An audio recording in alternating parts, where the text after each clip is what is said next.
So I'm really, admire all of you because all of you always very busy, even though you came this class to learn Dharma.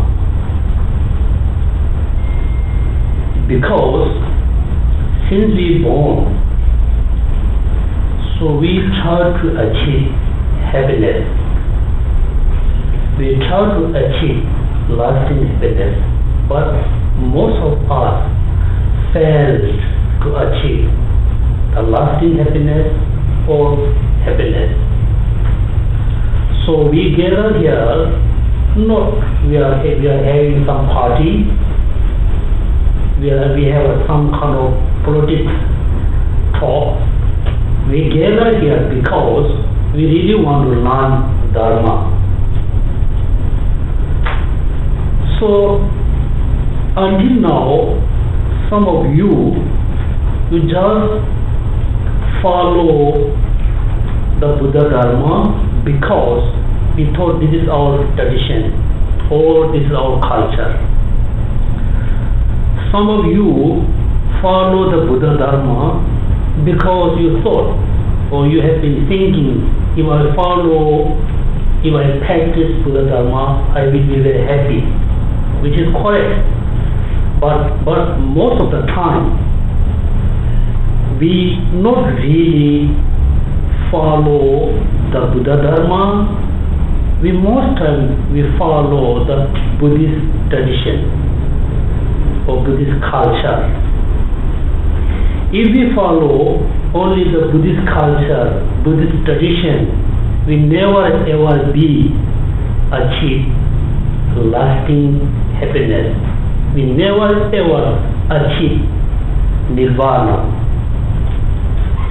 So whenever you going to attend a teaching, whenever you study about Buddha Dharma, the first you must know what is my motivation, what is my purpose of practicing Buddhism, study about Buddhism. So we should, have a motivation about Buddha Dharma. We should say, I want to study Buddhism, I want to practice Buddha Dharma in order to achieve ultimate happiness. I want to practice Buddha Dharma in order to achieve lasting happiness. So the ultimate happiness, the nirvana, we cannot achieve just praying, chanting, or prostration, offering food, money, whatever you go to, we never ever going to achieve only those activities. So this can be shown if you purely follow the Buddha Dharma, then you're going to achieve lasting happiness and nirvana. So how, I can or you can follow Buddha Dharma? So what does mean Buddha Dharma? So Dharma in Sanskrit, Dharma is a Sanskrit name. I don't know in Chinese, maybe in Tibetan we say Dharma.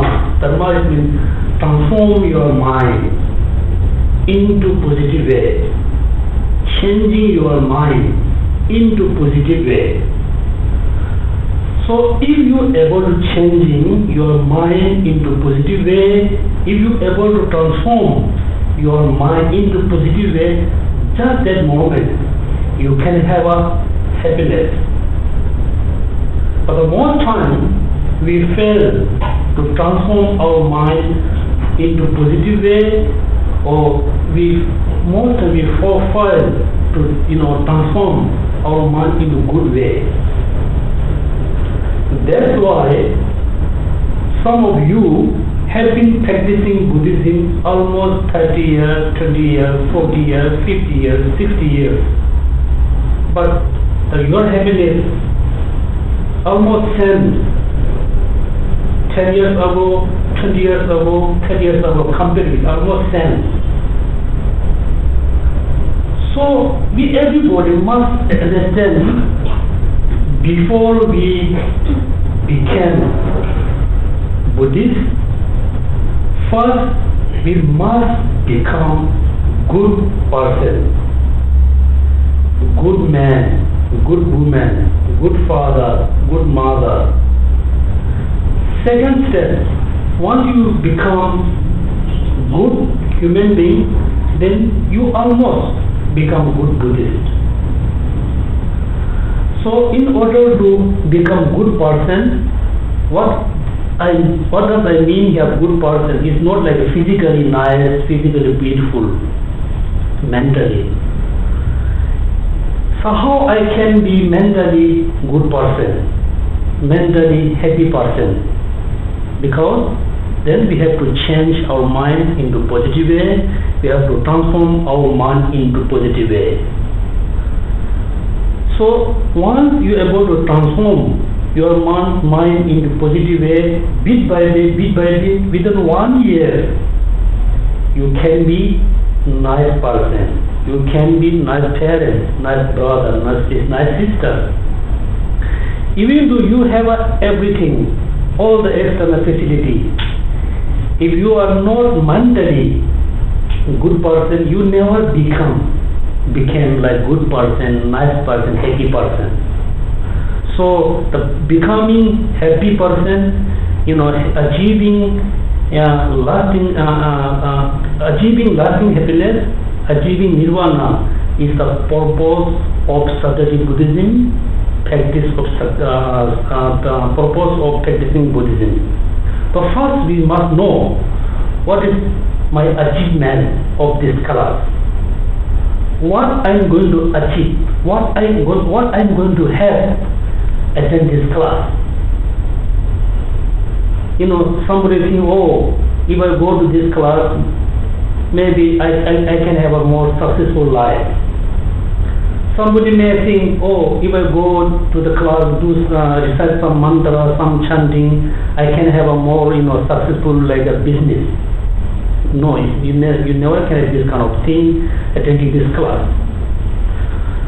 So, please, everybody must know what is your goal, what is your achievement of this class. So, my side, I must know what is my achievement, sharing with you my knowledge, my study. I must know my achievement. What is my achievement? I have one achievement, which is I really want you to know what does mean Buddha Dharma. This is my achievement. So you must know from your side what is my achievement attending this class. So everybody should focus on the lasting happiness or stable happiness, or we still can call the nirvana. This is everybody must focus on the nirvana. So how we can achieve nirvana? For example, we know if we have a wonderful house with a garden, all the facilities, we know we will be very happy. So this is our achievement. But before we have this kind of house, we need a lot of material to build this wonderful house. So when we go to market for buying the material which is we going to build a house, then we really need to know which material, which cement, which steel, which brick is good. So we need whole knowledge about the external material. It is then, before we practice Buddhism, first we need to know the characteristic of the all phenomena. That's why we have to study about permanent, what is the characteristic of the permanent, what is the characteristic of the impermanent, what is the differences between permanent and impermanent. So the first class, I talk about, the permanent and impermanent. So how many division, right? Division with the selflessness. How many division? We have two divisions, right? Two branches. Selflessness is like a basis. We can divide into two groups. What? Existent and non-existent. So all phenomena doesn't matter permanent, impermanent, beautiful, ugly. What? All the phenomena we include into selflessness. Existent thing or permanent everything we can call selflessness. Even the non-existent we can call selflessness. Within the selflessness we divide two, right? Existent, non-existent. Within the existent we can divide how many? Two, right? Permanent and impermanent. So within the permanent we can divide into two groups. What? Like always, everywhere permanent, somewhere permanent. So within the permanent we have only two groups. It's finished. Now we move into impermanent. Within the impermanent we have three groups, right? What? First, matter or form, we can use the matter. Second, consciousness. Number third, here use the non-associated phenomena. We have three. That's why all the impermanent phenomena include into matter or consciousness or non-associated phenomena. Right? Phenomena, or they use some intent, non-associated, non-associated formation. So, before we move next lesson, first, okay, so existence and existence phenomena and knowledgeable object are same, like one entity, different name. So it's so important to know the equivalent phenomena.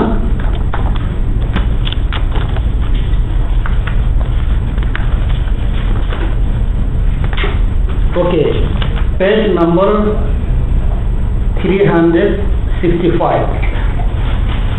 Right, 360. Please look at the page number 365. You can get a copy. If not, you can share the copy.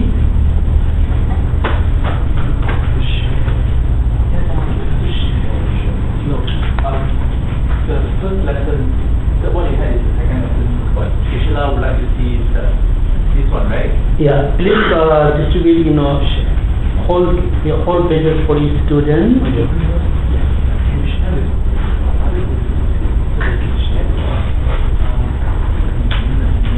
Also, you can send a copy through internet. The first batch of people come, they give their email and we send. Okay. Some of here, they are first time here, so we don't. Okay, now everybody look at the page number 365, right? The number one, generally, object, one, like object. Second, knowledgeable object. Number third, existence. Number four, established basis. And number fifth, object of comprehension. And phenomenon are equivalent. That means this book is object. This book is knowledgeable object. This book is existence. This book is established basis. This book is object of comprehension. This book is phenomenon. So, one entity, we have a lot of names. So, when you heard Phenomena, that means same, phenomena, existence, established basis, object of comprehension, and phenomena. Why one object has many names, lot of names? Because for me, you can call a monk, because due to taking vows, I have a name of monk. Born as a human being, I'm like a human being. Due to have a kind of degree, you can call me Geshe, but the entity is one. So, according to Buddhist philosophy, one entity has a lot of different names. So, you should always remember, the existence, what is object? Why I call this is object? Anybody have any reason why this book is object? Because this is object of subject. It can be understood through subject, we call object. Object and subject. For example, the book is object of I consciousness. I consciousness comprehends the book. That's why we call the book is object. Object, knowledgeable object, existence, established base, an object of comprehension, and phenomena are equivalent. Valent, right? Equivalent? Equivalent. It's same thing. Then you can move to the next sentence. Why do you call this, I said, object? Because the definition of an object. So why do you call this the definition? What is the definition of an object? Can you see there? That which can be known by person, can be known by consciousness. That's what we call object. Right? Number second, why we call this is a knowledgeable object? Because this book, that which is suitable to be taken as an object of mind or taken as an object of the person. That's what we call knowledgeable object. The number third, why we call the book is existent. That which is observable by valid cognition. This is very important word. For example, when we have a conversation, we say something is exist, something does not exist. How we can make a decision? Somebody says, oh, the snow mountain is yellow. Somebody says, no, the snow mountain is yellow. So there are two people has a lot of argument. So how we can prove the snow mountain is white or the snow mountain is yellow? How we can prove? Also then, we believe, as a Buddhist, we believe nirvana. Also we believe in next life. Also we believe in previous life.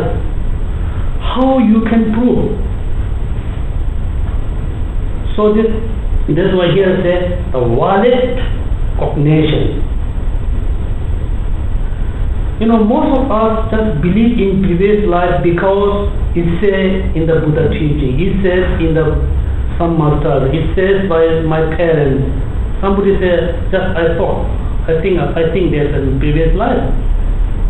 But nobody, many people doesn't have the valid reason. So this is a valid cognition. So the person who says the snow mountain is yellow, because of due to his jaundice problem, he can perceive the snow mountain is yellow. But most of the person can see the snow mountain is white, which is valid, which is non-valid.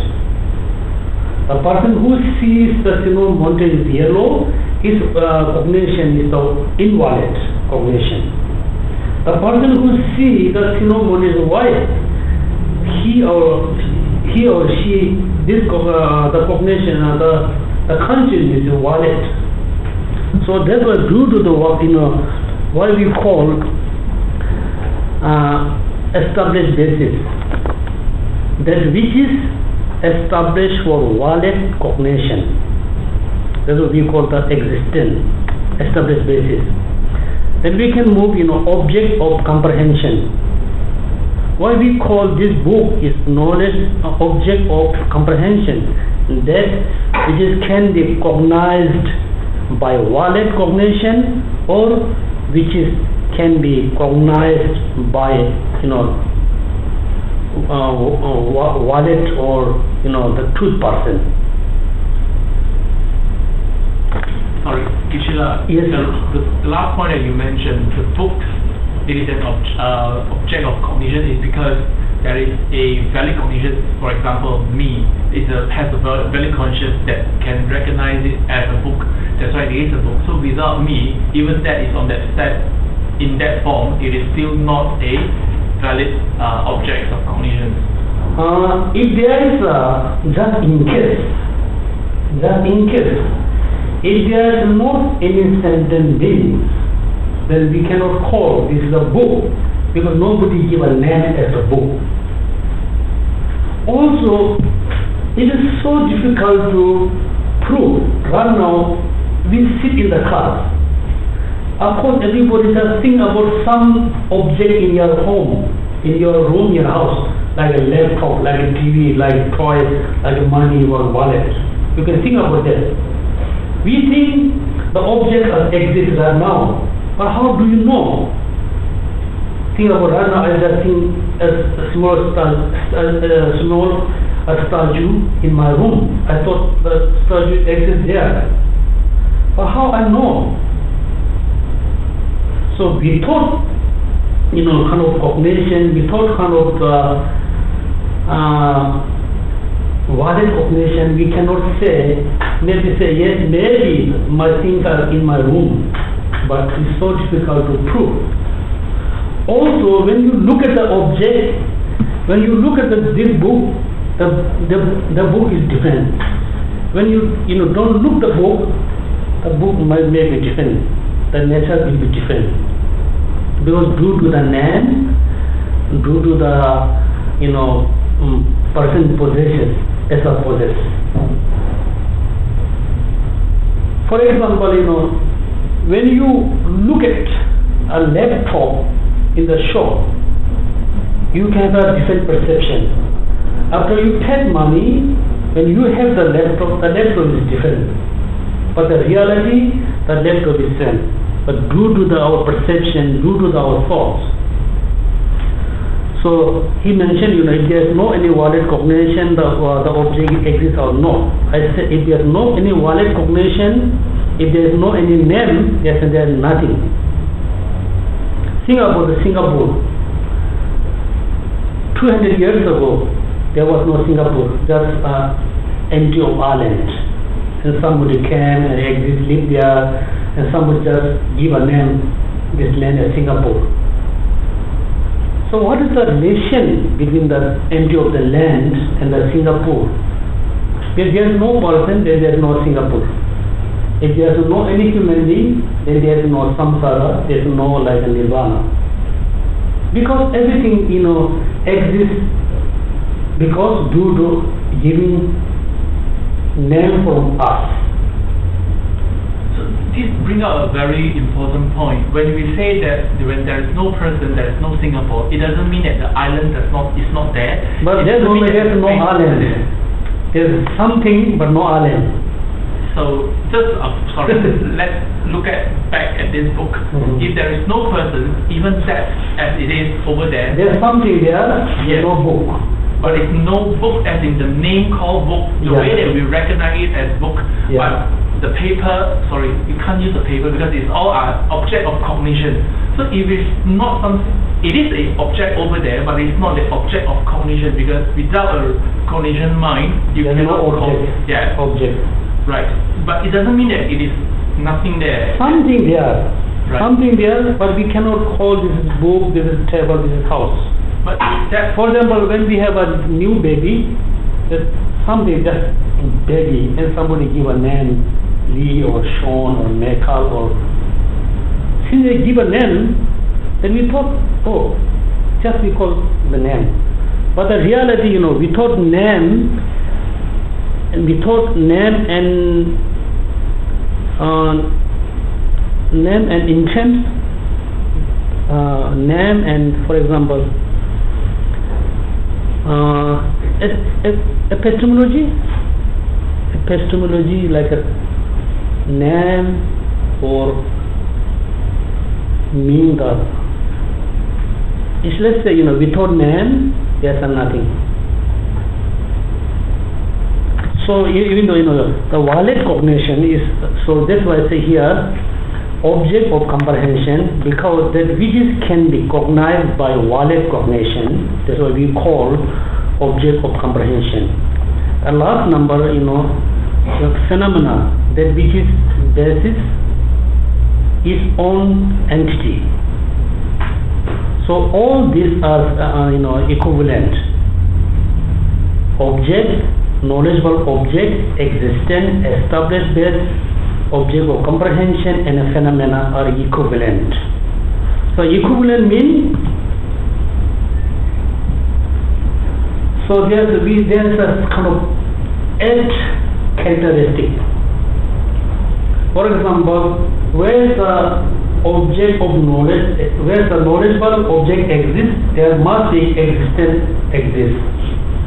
There is no existence exists, then there is no knowledgeable object existence. It is like a lift, exist together, cease together, come begin to together. It's always together. We call equivalent. Then before Krishna, can you repeat that? Yeah, we say exists equally. All of them exist equally and cease equally, and I don't think there's an English term. For example, existence is permanent, then knowledgeable object also permanent. Knowledgeable object also impermanent, then existence also must be impermanent. It's always, change together, exist together, change together. That we call equivalent. For example, the book. This book is impermanent. The book and impermanent is not equivalent, right? Equivalent or not equivalent? No. Book and impermanent? No. Right? Because there is a book, yes, there is impermanent. If there is impermanent, not necessarily the book is there. So the book is specific, in particular object, impermanent is a general object. So then, another important, before we move to the next lesson, yesterday we talk about impermanence. There is another equivalent. Okay, look at page number 366. Right? 366, number 1, generally seeing condition phenomenon, impermanent phenomenon, and specifically characterized phenomena are equivalent. Seeing, condition phenomenon, impermanent phenomenon, and specifically characterized phenomena are equivalent. This book is a thing, this book is conditioned phenomenon, this book is impermanent phenomenon, and this book is specifically characterized phenomena. Right? This book is everything. Next, Why we call this book is sin? Because the definition of sin is that which is able to perform a function. Why we call this book is sin? Because it's able to perform a function. This is we call sin because it's able to perform a function. That's why what does mean is able to perform a function? It has the two functions. One is, in some sense, it functions as a carry a book, car, thing. But it's always able to function, perform the function, produce the result, second by second, minute by minute, minute by minute. It is all impermanent phenomena sense. For example, singer, he or she able to perform as a singer, sing a song, sometimes, not always. As a teacher, act as a teacher, sometimes, not always. But all phenomena, perform as function, produce their result. This table, yesterday table, produce today table will produce tomorrow table. So all phenomena, all impermanent phenomena, always producing their result.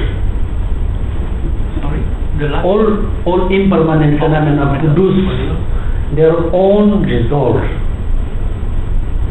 So a singer, is it an impermanent phenomena?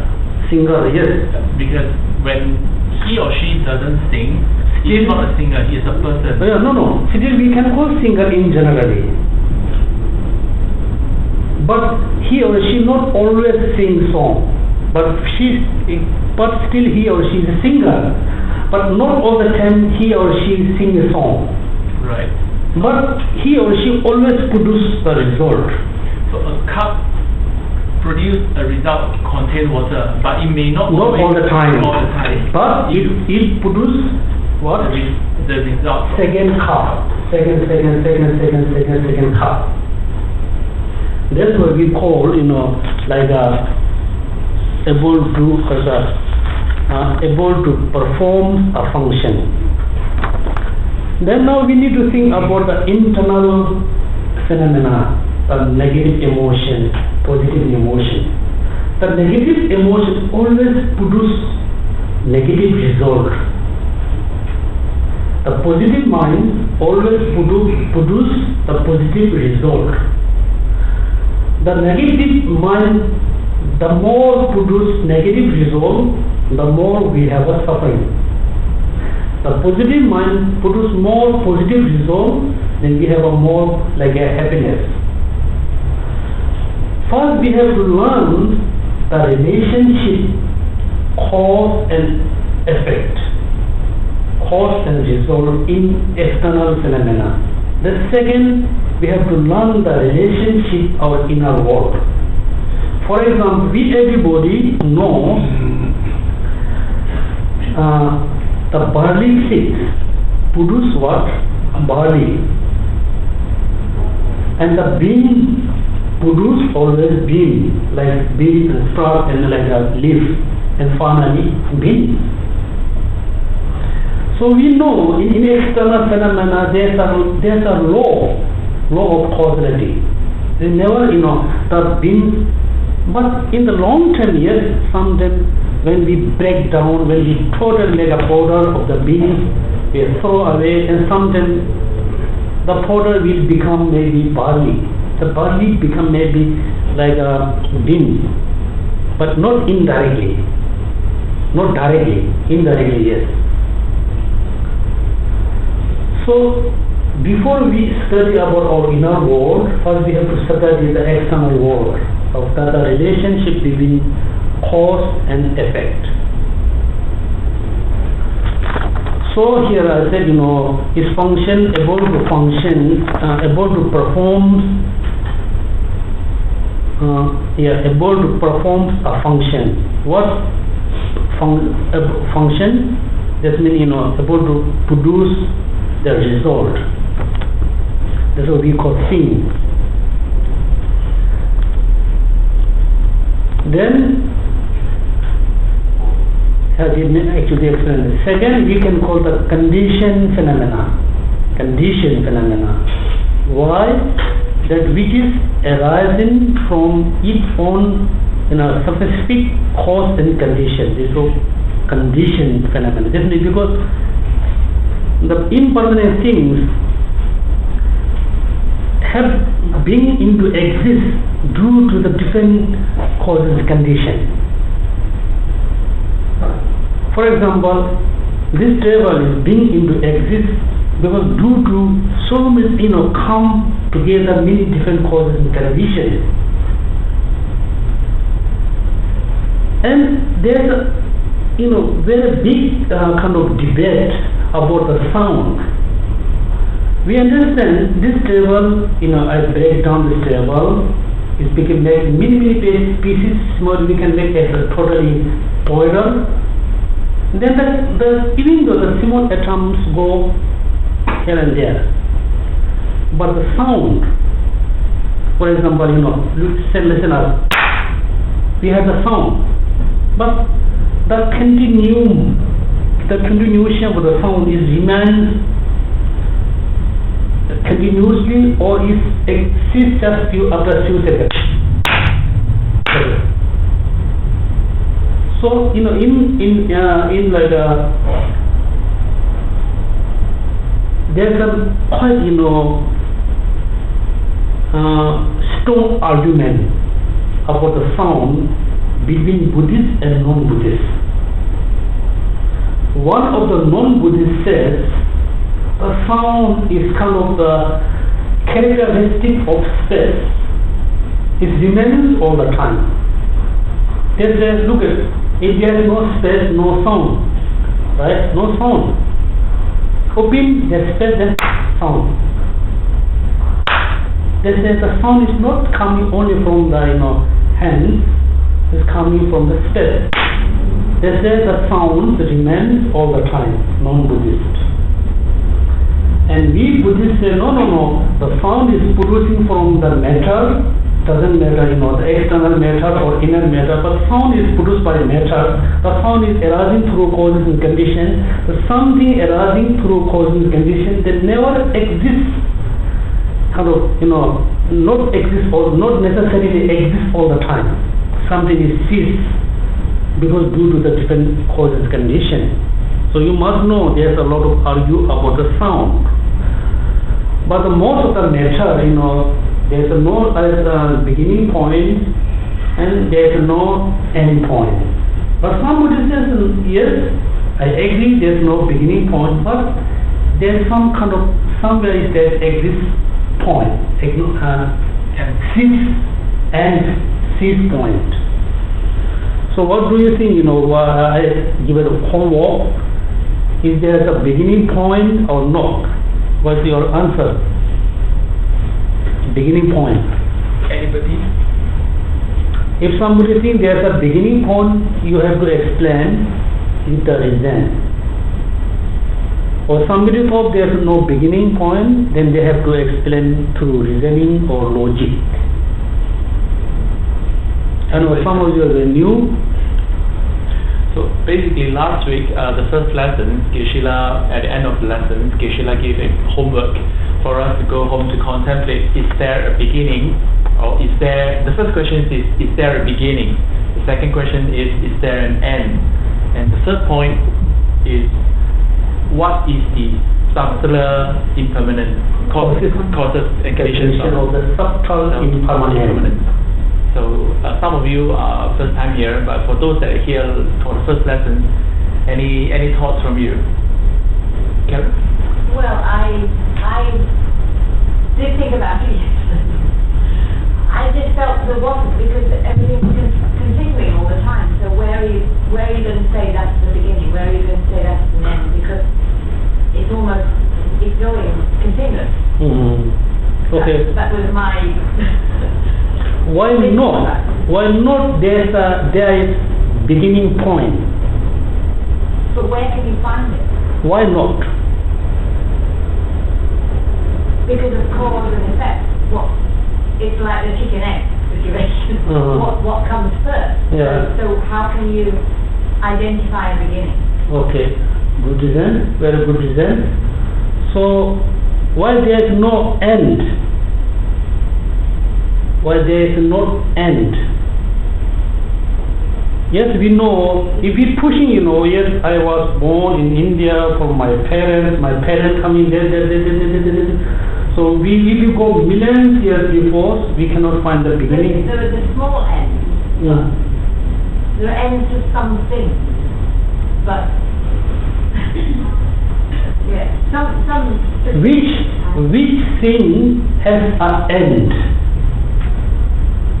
Like a human being, or the car, or the house, or the air, or water. The named object can have an end. Yeah. So like a person. So Yeah. if I pass away, yes, that's the end of care and all. Yeah, this But person. that person's end. But you are When I not. was born, I suppose that was the beginning. Yeah. But everything, because it's all happening at the same time. Okay. Yeah. It makes sense. It makes sense. I think everybody. So right now, if everybody born as a human being, so this is my beginning of this human being, this life, my beginning of this life, not my beginning point. When we dead, so this is the end of this life, but it is not end my life, because my life go into next life.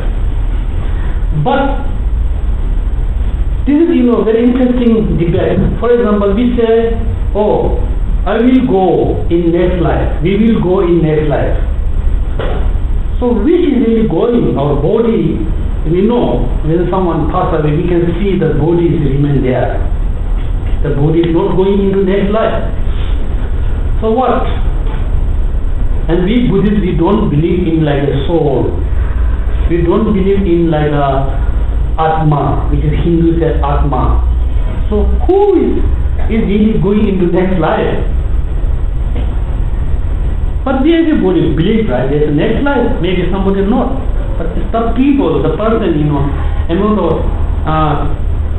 among you, if somebody believes in next life, who is really going into next life? He said, I. Yes, I. Not my body, but I. Then he said, who is really you? My body is not me, my mind is not me, my flesh, my blood are not me. Who's really me? Consciousness. Yeah, consciousness. Okay, right. Any answer? Any other answer? Yeah, consciousness. Okay, the consciousness is not you, right? Are you consciousness? You is just a name on here. The you is just a name. That means that you are not consciousness, right? Consciousness is not you. You and your consciousness contradiction two phenomena. For example, matter. There is a matter, consciousness, and the non-associated formation. So my body is a matter. My all senses or the growth or subtle level are consciousness. Me are like non-associated formation. But you are right. Then we have to say, I'll go into next life. My consciousness will go to the next life. But what's the connection between consciousness and me?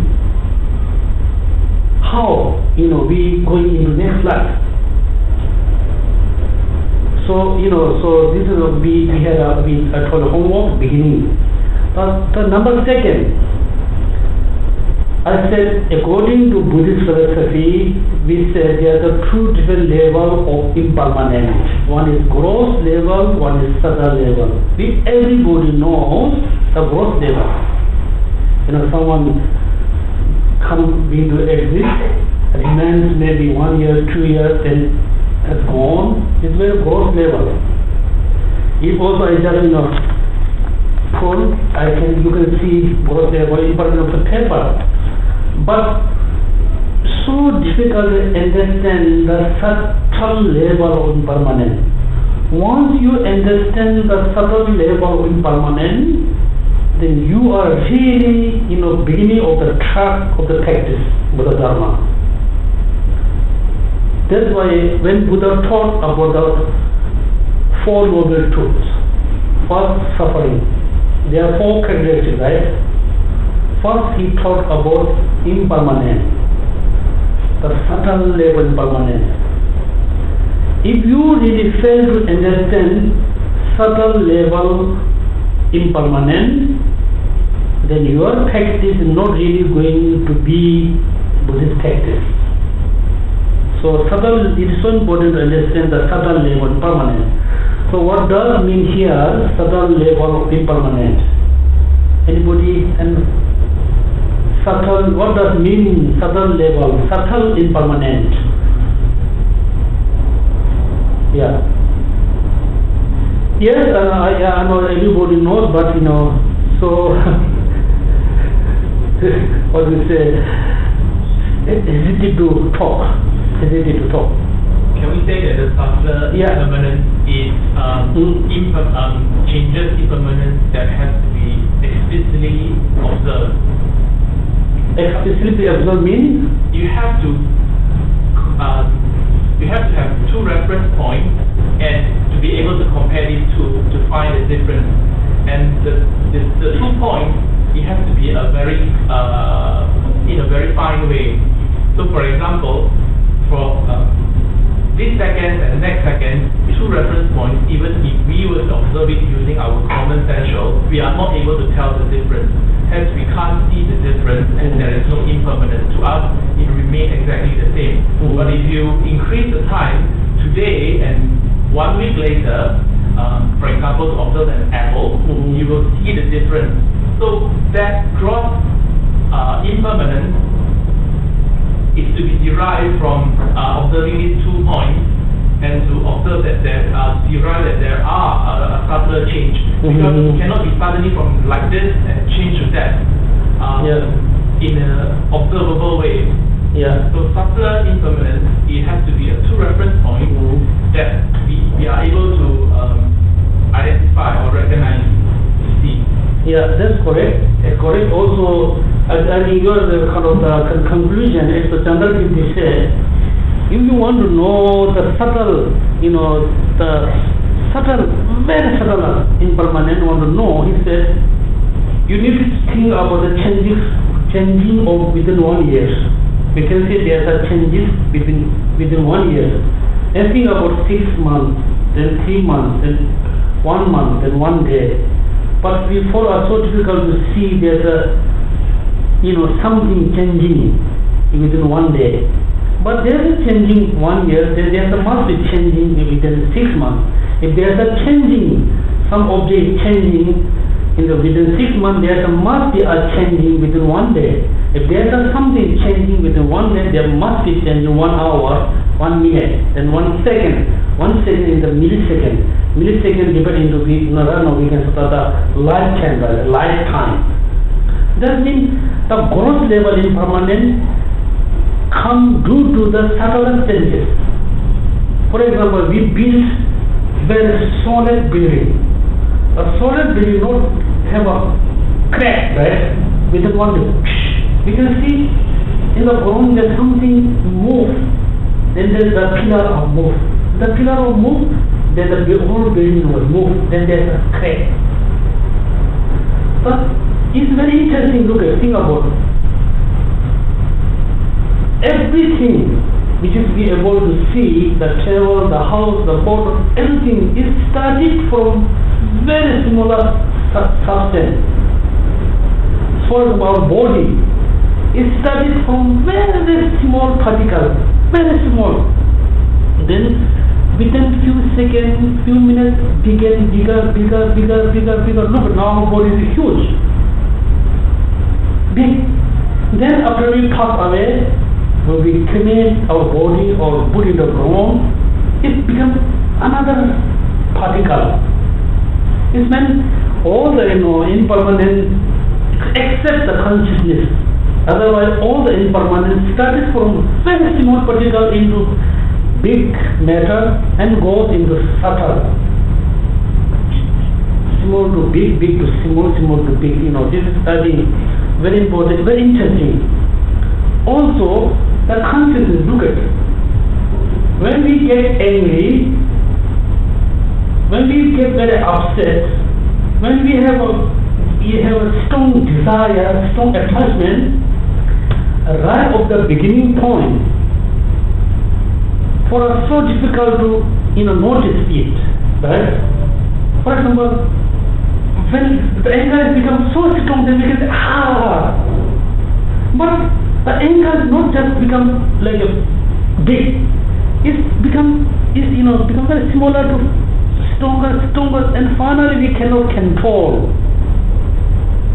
So, if we are very wise, very intelligent, we must notice right of the beginning time. Oh, there's something changing in my mind.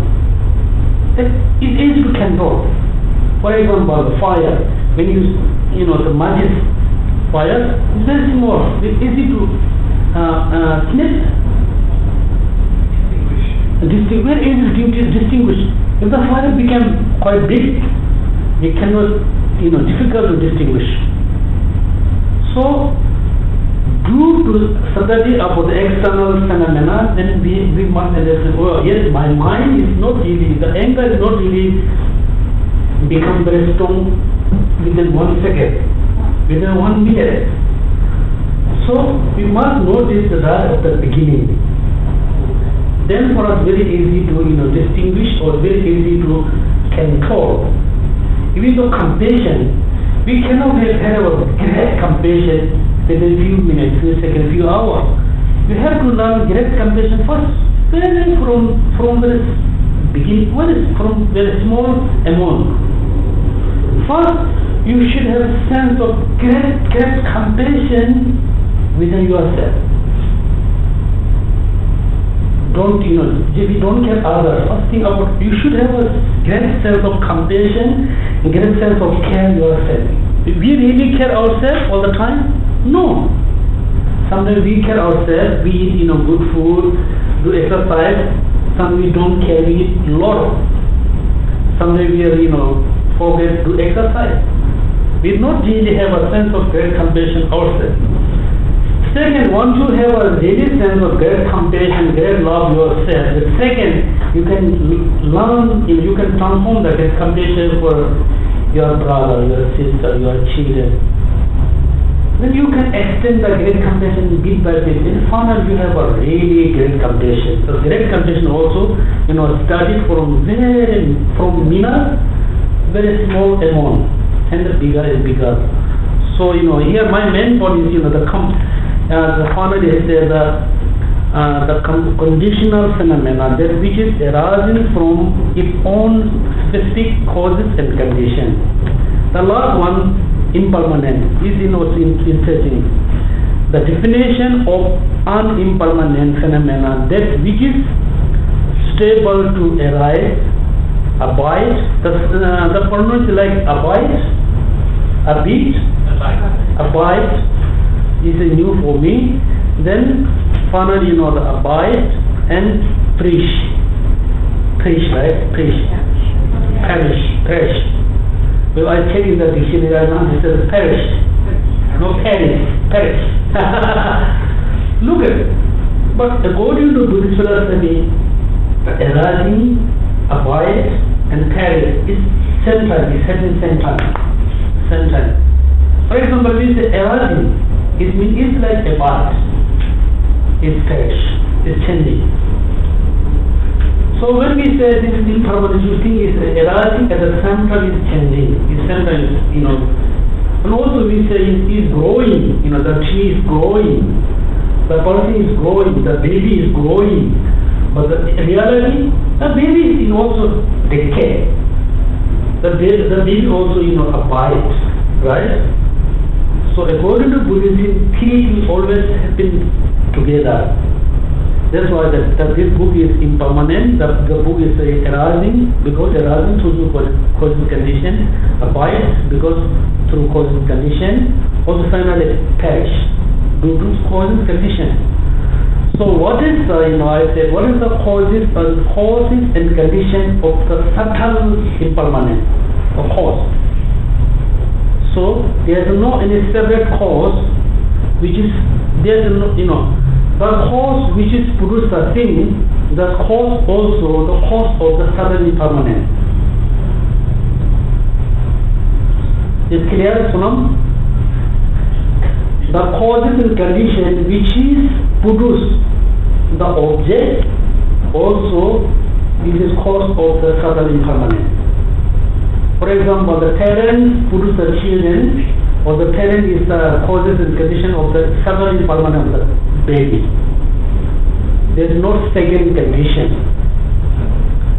Okay, so today I think you have some idea about impermanence. So the most time when you get up early morning, before you practice, before you do any practice, any recitation, any recite mantra or chanting or prostration, just when you wake up, just remember impermanence. It's very good for you. When you remember impermanence, yes, I'm so lucky today, I can see, I can meet my friend, I can feel, I can touch, I'm alive, I'm okay, I'm alive. You should think, oh, I'm very lucky. Then think, oh, yes, I know I'm very lucky, I'm alive, but I'm not sure I'm going to alive until this evening, until tomorrow. You should think, I'm not going to waste my time. I use my time in the useful way. I'm not going to get angry from any people, because all people are not, all people are not remain as my enemy. You need a kind of commitment, right? Commitment. Yeah, I'm impermanent. I'm going to die. So I don't know maybe I will die tonight or tomorrow, after tomorrow. So you should think, I'm not going to waste my time. I'm not going to accumulate bad karma. I'm not going to act like a bad action. Then whole day will be like a positive day for you. So do the study about the impermanence. So every morning when you get up, you think about the impermanence. If you have some argue with someone yesterday in your office, in your workplace, you should think, yes, I know I had an argue with my co-worker, my friends, my family, but things have already changed. Then you can have a less, hatred to the person who have an argument. Okay, so how many time we have left? 25 minutes. Okay, that's good. Now we understand the equivalent of existence, equivalent of impermanent, and the definition of all of them. Now we can next lesson is very easy.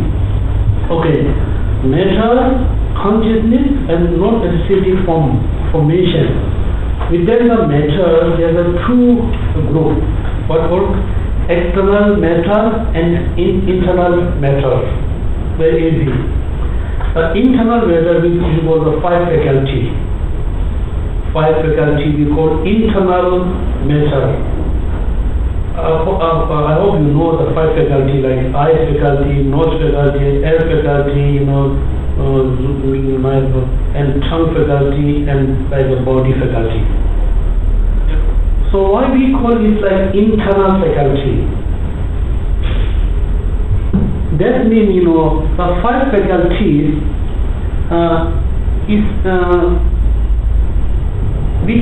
in Tibetan terms we use the hold like my hand, hold the bottle, hold. The five faculty, hold by consciousness. That we call internal matter. The sound, the smell, they are called external because it's not related to the mind, not related to the feeling. The five senses is related with the mind, related to the consciousness. Here, what does the five faculties is something. First, we take an example of the eyes faculty. Like the eyes ball, this ball is not really eyes faculty, because of eye organ. The eyes faculty is inside the eye that look like it's not really consciousness, but it's very similar. It's matter, but very clear and able to perceive the object. It's called eyes faculty. Then nose faculty, not the all nose, we don't call all nose faculty.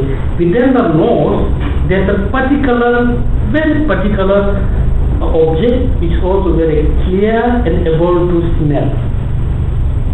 The scent. And that's why the five faculties we can call the inner matter. The external is the sound. First one, which one? Like five sources, right? Five sources. And also, so according to Buddhist philosophy, there is a particular shape of the eyes faculty, nose faculty, tongue faculty. I said nose faculty is not all nose, but inside the nose there's a particular object which is very clear and able to perceive the smell. The tongue faculty we call it like a shape of the half moon. When you, for example, when you put like seed in middle of the tongue, you cannot feel it's sour or sweet. When you put the seed outside, this is tongue, right? Like side of the tongue, and you can feel it's sweet and sour. That's why the tongue faculty not cover all the tongue, is covered like kind of half moon. Yeah. And that's another argument about the eyes faculty, nose faculty, air faculty, but the body faculty. So somebody say, where is the body consciousness? All of there is a body faculty. That means the body faculty covers all the body. But the flesh, the blood, the bone, they are not on body faculty. The body faculty must be basis of the body consciousness. It's related. Body consciousness depends on the body faculty. For example, somebody has a kind of paralyzed problem with the hand. They cannot feel hot, But then we say that moment the person lost the body faculty, part of the body faculty. That's why the consciousness not able to feel it. Because when the body faculty ceases, then also the part of the body consciousness also ceases. It is kind of like a chair and me. Eyes faculty is like a chair. Eyes consciousness is like me. It's like a depend each other. So it's very easy. You can read this thing. And external, there are five matter. Five sources. What is the first one? Form, yeah. Color and shape. Okay. Before we move there, can we study a little bit the first one? What is page number 362? I think beginning page one. At the corner, there is a column, right?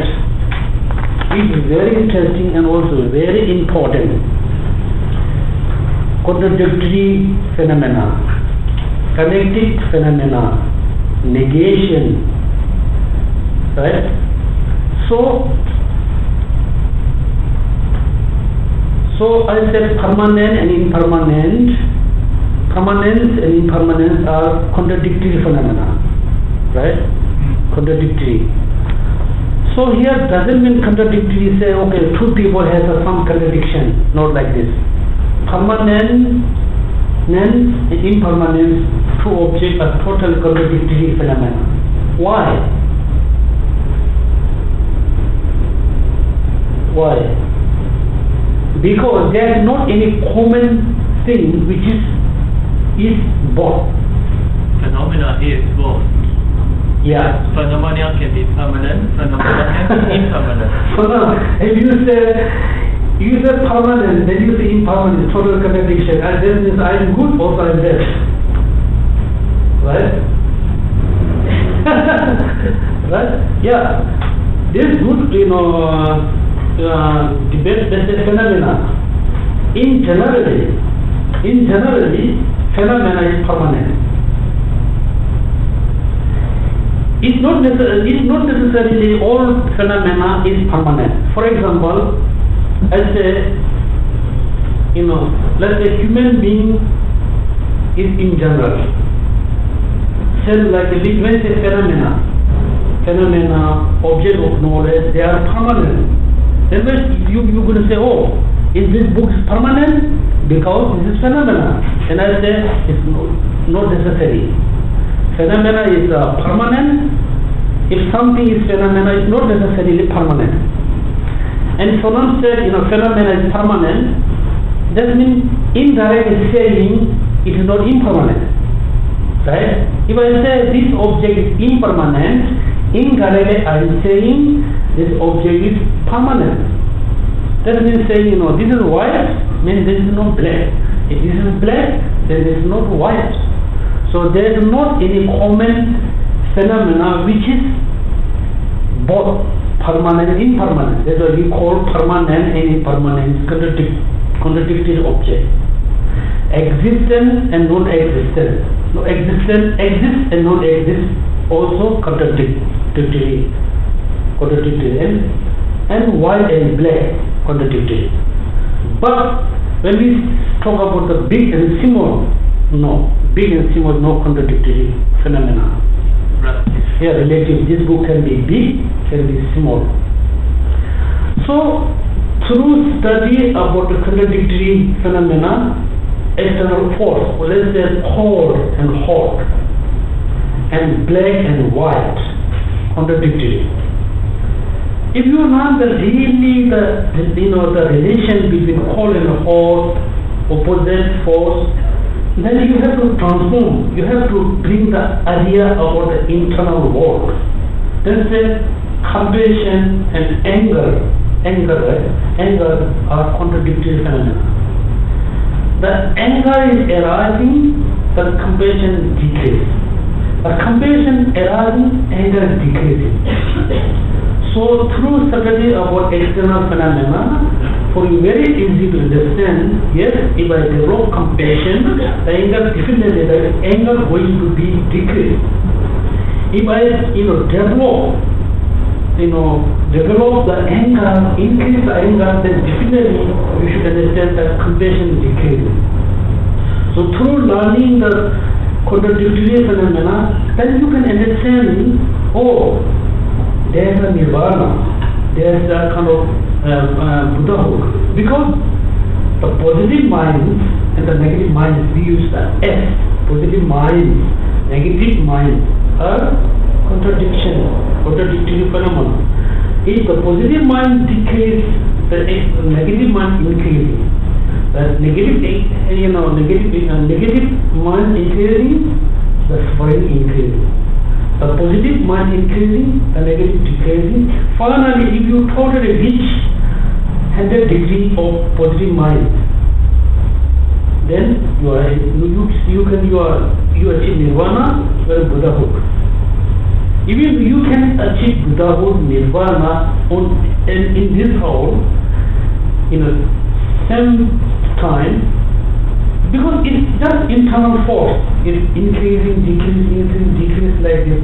Finally, the negative is totally here, positive here, like this. It's go for, then finally, some exists similar, Then you put lot of effort, lot of practice, then positive increasing, negative decreasing. When you decrease, you can very quickly. And you finally you have to, you have to, what we call, reach 100 degree of positive mind, decrease 0 degree of negative mind. Then this is we call nirvana, Buddhahood. So I think it's finished our time. Any question? Also, you can ask, this color is okay, or shall I teach more kind of artificial one, interesting one, or just go this way? So, we still have 15 minutes. Yeah. Do you have any doubts or any questions that you would like to clarify with Geshe? Now it's a good time. Yeah. If you have any feedback, you can reach any of our EXCO member later about the class, how we can improve better to conduct the class. Also, please don't worry, you can say, Geshe, it doesn't make sense for us. Or you can say, oh, Geshe, I don't agree with you. Just be open mind. I'm not really feel, I'm your teacher, I really feel I'm your study partner. Just when you sit in the class, you have an argument, you have a debate. Yes? You mentioned about Nibbana and Buddhahood. So far, see? Not really. They are very beginner. No. Yes, very good. Because according to Theravada tradition, even though, yes, the Nirvana and Buddha is a big, huge difference. Of course, according to the Nalanda tradition, also I really want to mention you, because this morning I was searching in the website about history of Singapore, history of Malaysia, the population and the religion, and most, both of the history in Malaysia and Singapore, they mention in Singapore we have 3 different group of Buddhism: Theravada, Mahayana, Tantrayana.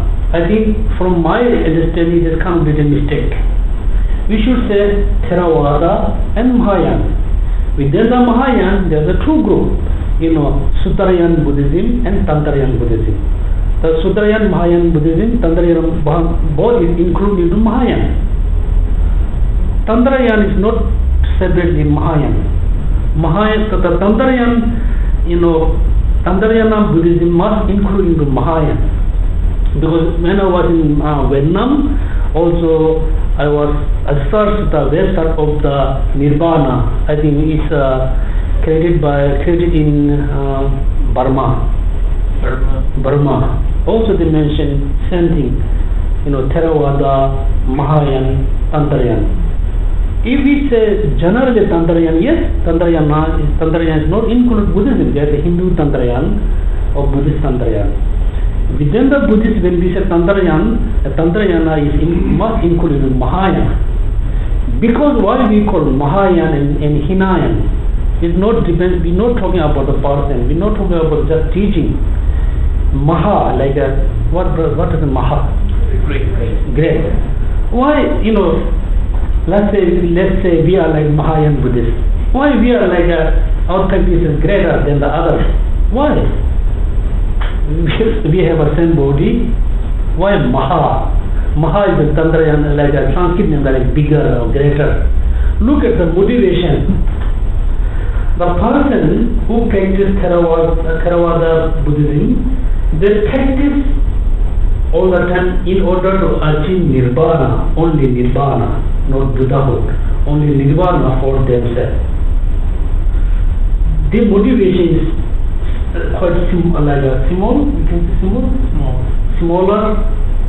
The Mahayana person, he or she, doesn't matter. The Mahayana person who practices Mahayana, the first motivation, I'm going to achieve Buddhahood, I'm going to practice Buddha Dharma in order to benefit all sentient beings. That means the motivation is greater, much greater. That is called Mahayana. Hina is just achieve Buddha Nibbana, not Buddhahood for themselves. And he mentioned like what was the differences between nirvana and Buddhahood. Here, the motivation is different, the result is different. The person who practice practice achieve nirvana, they have only motivation for themselves, not other sentient beings. Then finally they go to achieve nirvana, not the Buddhahood. A person who practices like bodhicitta, through practicing bodhicitta, finally he or she can achieve Buddhahood. So the man asking he questioned the difference between nirvana and Buddhahood. Nirvana, the person who achieves nirvana, he or she sits only, let's say all the negative emotion, not the imprint of the negative emotion, imprint of the ignorance. You can find when we teach, when we have a learning class, you can find there are so many different level of negative emotions. Also, there are so many different level of the negative imprint. For example, when you put a lesson garlic. When you put a garlic in the like a container in the cup, you can feel smell. After you throw the garlic, you try, you can feel smell. But you already throw the garlic, but you can see the smell is there. Then the person who achieves only nirvana, it sees all the negative attachment, desire, anger, ignorance, but not the imprint, which is lived by negative emotion, which is lived by ignorance.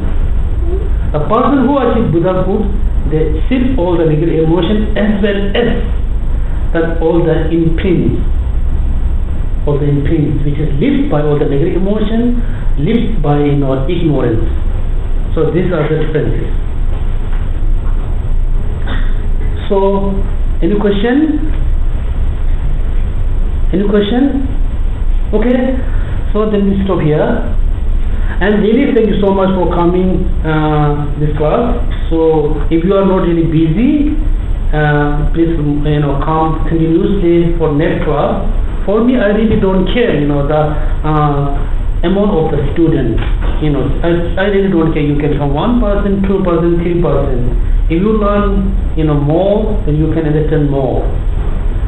And this is, I said, not really teaching class. It's just like study class. Okay, you shouldn't think, oh, I'm your teacher or master. You should think, oh, that Geshe is my study partner, please. And also I'm concerned you, oh, you are my study partner too. Because some area you have more knowledge than me, and some area I have more knowledge than you. That means we can just share our knowledge to each other. Then that's why we call Dharma brother sister. We call Dharma friend. So thank you. So we can recite dedication. Thank you, Geshe. Let us turn to page 10, dedication prayer from prayer book.